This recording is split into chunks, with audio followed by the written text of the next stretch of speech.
Hey everybody, it's the Coaster Crusader, and today I'm reviewing the movie Ruby Sparks. So I just recently watched this movie, and first I have to say, it was tremendous. I mean, I have to get that out of the way there, so you know my opinion going in. It could be one of my favorite movies of all time, based on this viewing. I'm obviously going to watch it again to affirm that, but I'm just going to jump in right here and giving my review.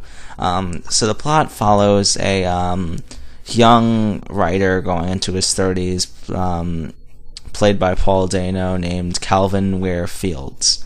And basically he's struggling with writer's block. He wrote like an amazing novel about 10 years ago, and now he just doesn't know what to write. So he has these dreams about this girl named Ruby, and he gets inspired by it and starts creating this character, and he eventually falls in love with the character that he's writing about. But eventually she ends up appearing in a physical manifestation in his living room, and she's like real, and anybody can see her, and everybody can like know she exists, and she's acknowledged by people. So it's very, very strange, but he just basically manifested a woman with his mind, and eventually he finds out that if he adds to his writing about her, he can change her behavior or characteristic about her, and the movie takes off from there. And it's a very interesting premise, but I guess I appreciated this the most because I am an aspiring writer. I am working on my first novel right now, and it was just very interesting to see the life of a novelist and what happens after you write your great novel and how you leave. He's very lonely. It's very sad to see that, but then Ruby comes along and changes all of that. So everybody had really good performances. I want to point out, I think it was his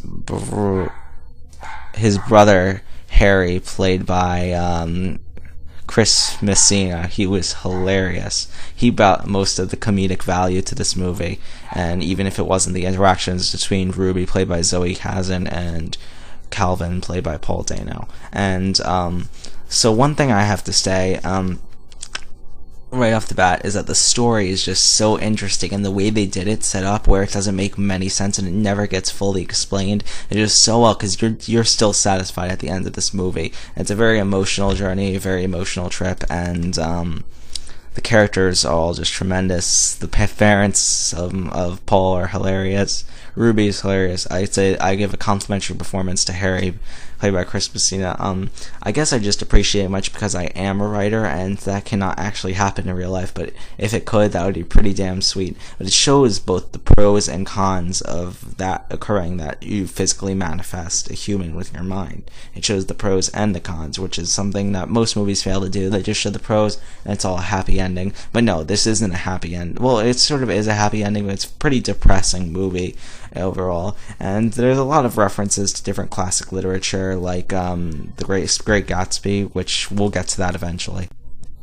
But one thing that really stood out about this movie is that I could identify with the main character. Now, this is more of a personal aspect to this review because I see myself in that character.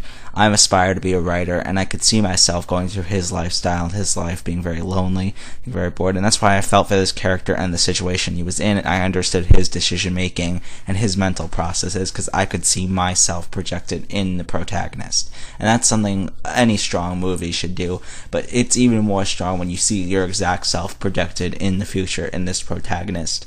And that's one of the main reasons why I enjoyed this movie. And another thing, talking back to my pros and cons point, is that the climax of this movie is just so thrilling and so out of character for the rest of the film that it truly feels like almost like a horror aspect to this movie, which you would have never seen coming. And that's, I'm not, no spoilers, but that's a very, very strong climax in a movie. One of the most strongest, perhaps one of the most strongest climax I've seen in a while. It's very, very frightening. I was actually kind of scared during that scene. And but other than that, the movie in general is just so powerful and so tremendous, and I could totally see myself in the main character. The fact that it was a writer, and the fact that this is centered about literature and literary ideas, just totally makes it an amazing movie for me in particular. And I mean, there's not much more I could say about this movie, that it's one of my favorite movies of all time now. I mean, the characters are hilarious. It's almost a dark comedy or a drama, and I could recommend this to literally anyone, and I would. I would recommend highly to writers more than any other demographic, but I would definitely just decide I have to give it a 10 out of 10. It's one of those perfect movies. I think this is the first 10 out of 10 I've given on this channel. Perfect movie. So I literally saw no flaws in this movie except for maybe the runtime was a little bit short for the ideas that they had at hand, but definitely I'm sticking with this 10 out of 10. So thanks guys for watching. This is now one of my favorite movies of all time. Definitely check it out, and I'll see you guys later.